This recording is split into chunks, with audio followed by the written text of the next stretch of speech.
Entonces, ¿qué va mal?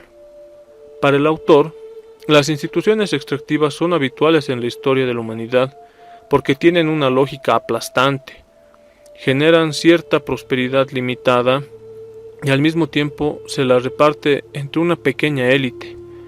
Una vez que existe el Estado, normalmente tiene incentivos para invertir y generar riqueza, animar a otros para que inviertan, y el Estado puede extraer recursos de ellos e incluso imitar algunos de los procesos que normalmente pondrían en marcha los mercados y las instituciones económicas inclusivas.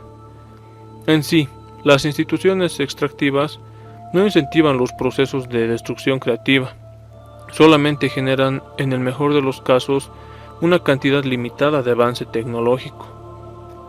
Generadoras de luchas internas e inestabilidad, crean mayor ineficiencia, al mismo tiempo que destruyen la centralización política.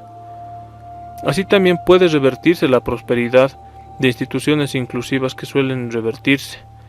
El hecho de que las instituciones inclusivas puedan cambiar totalmente el rumbo muestra que no existe un proceso acumulativo de mejora institucional. La experiencia del desarrollo de la República Romana fue impresionante, al igual que en el caso de la URSS en sus primeras etapas. No obstante, el crecimiento estaba limitado y no era sostenido, y se produjo bajo instituciones parcialmente inclusivas. Se basaba en una productividad agrícola relativamente elevada, importantes tributos recaudados en provincias, y el comercio a larga distancia, pero no fundamentado en el avance tecnológico ni en la destrucción creativa. Los romanos heredaron algunas tecnologías básicas y armas de hierro, alfabetización, agricultura con arado y técnicas de construcción.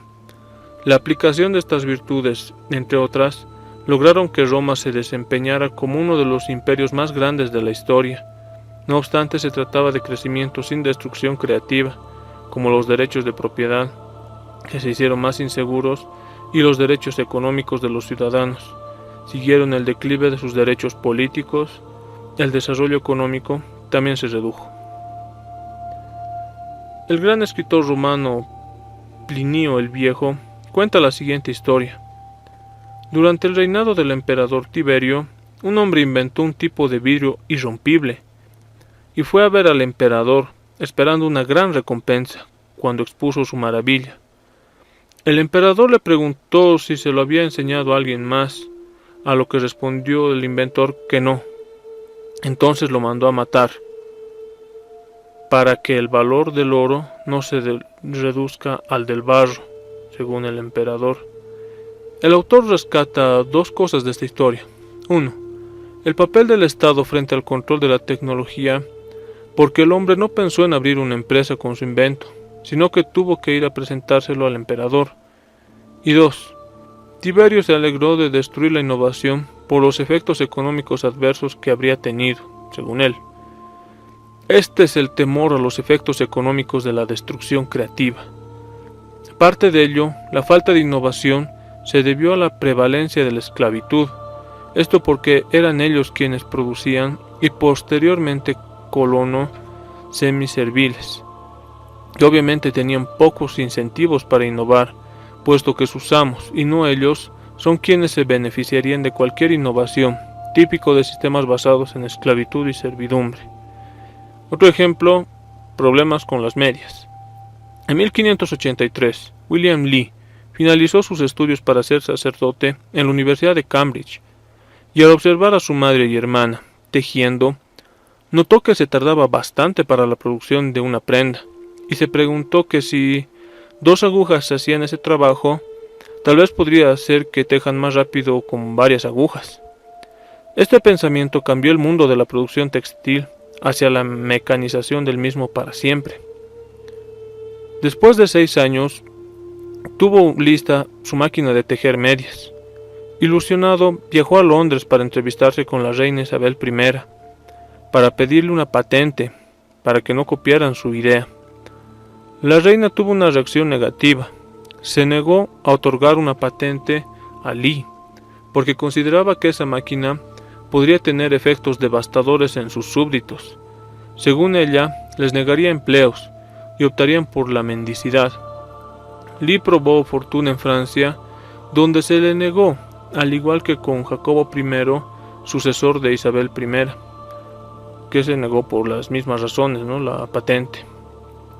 Nuevamente, la innovación tecnológica hace que las sociedades humanas sean más prósperas, pero también supone la destrucción de lo viejo por lo nuevo, y la destrucción de los privilegios económicos y políticos de ciertas personas.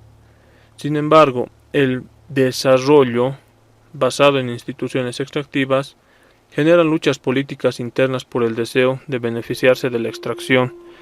Esto me recuerda bastante a las medidas proteccionistas que adoptan muchos países,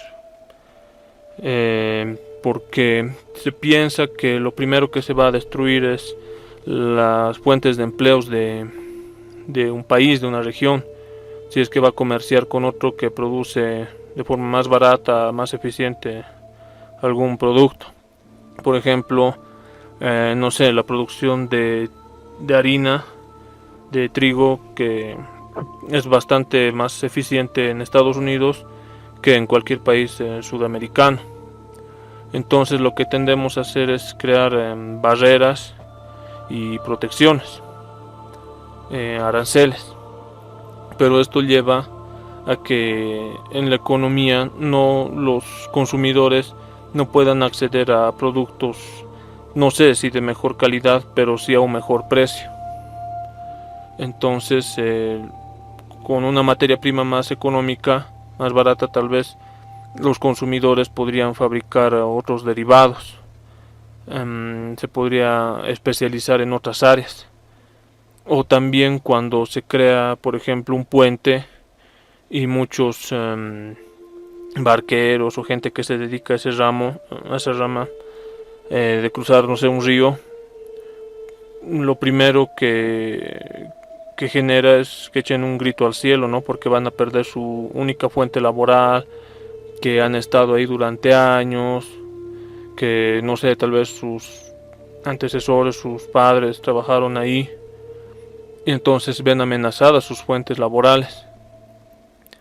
Pero no estamos observando, como en la primera lección de la economía, la falacia de lo que no se ve, porque tal vez podríamos liberar esa mano de obra para que puedan ocuparse en otros rubros.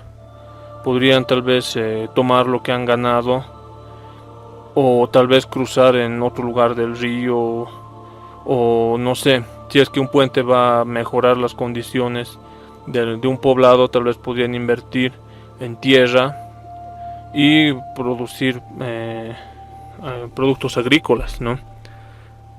No sé, son distintas cosas que podrían suceder. Lo importante aquí, yo pienso, es que no nos cerremos a las ideas de la destrucción creativa. Estamos viendo que históricamente se ha demostrado, o por lo menos las experiencias han demostrado, que la productividad es una tendencia, se va a incrementar al margen de lo que queramos hacer en nuestra sociedad, en nuestro país. El mundo sigue avanzando. China, por ejemplo, en este momento hace mercancías, hace bienes a un precio bastante accesible, con el cual nuestra productividad ha aumentado. Por ejemplo, no sé, el comprar una computadora ya no es tan costoso como lo era en los 80s. Tiene una tecnología mejor, ha incrementado nuestra productividad a través del conocimiento, no sé, de softwares, como que no sé, van desde Office, Excel, Word, paquetes econométricos, de ingeniería como AutoCAD. Han hecho que cambien las cosas, y es el mundo así que avanza, y no podemos cerrarnos al mundo, al comercio, a la innovación. Mientras más pronto, yo pienso que nos abramos y adoptemos una mentalidad de ver oportunidades, va a ser mejor. Bueno, volviendo al libro, el autor habla sobre la Revolución Gloriosa.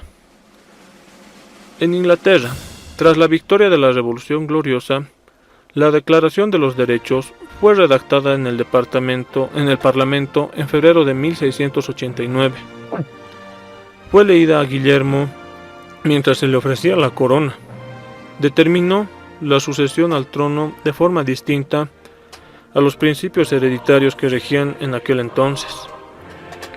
Así también, la declaración afirmaba que el monarca no podía suspender leyes ni deshacerse de ellas sin consentimiento parlamentario. El Parlamento Largo abolió los monopolios nacionales que afectaban la vida de las personas. Junto a este nuevo foco de determinaciones, las instituciones económicas y la renovada capacidad de respuesta, los parlamentarios hicieron cambios en la política gubernamental y en las instituciones económicas, que sentaron las bases para la revolución industrial, reforzándose los derechos de propiedad que se deterioraron anteriormente bajo el gobierno de Estuardo. Se fomentó la manufactura en lugar de fiscalizarla e impedirla. El impuesto por chimenea, que afectaba fundamentalmente a los talleres de manufactureros, fue abolida, y al poco tiempo esos impuestos fueron cobrados a las tierras. Se priorizaron las finanzas con la creación del Banco de Inglaterra en 1694, como fuente de fondos de la industria, lo cual condujo a una expansión de los mercados financieros y la banca. La revolución industrial. El autor nos dice que la revolución industrial se manifestó en varios aspectos de la economía, transporte, metalurgia y energía de vapor. Pero donde hubieron innovaciones importantes fue en el campo textil y el desarrollo de fábricas para producir artículos textiles manufacturados. Iba más allá de la abolición de monopolios, impuestos o finanzas, sino de una auténtica reorganización de las instituciones económicas a favor de los innovadores y emprendedores, basada en la aparición de los derechos de propiedad más seguros y eficientes. En el campo del transporte, por ejemplo, en 1662, el Parlamento aprobó una ley que permitió la inversión de 6.000 libras esterlinas para hacer navegable todo el río Salween. A cambio, ellos tenían derechos para cobrar por navegar este río. No obstante, se intentó quitar estos derechos a quienes habían realizado la inversión. Tal intento fracasó, porque este tipo de acciones hacía que las personas prefirieran no invertir. En fin, una serie de leyes y normas determinaron la propiedad de la tierra, la producción textil, algunas extremas como la protección de sus mercados, como en 1701. Se prohibió que alguien vistiera prendas de fabricación asiática, pero se podía importarlos para su posterior exportación a Estados Unidos o el resto de Europa. A partir de 1722, la ley del percal, tela, disponía la ilegalidad de que las personas lleven a Gran Bretaña una prenda que tuviera algún estampado, pintado o teñido.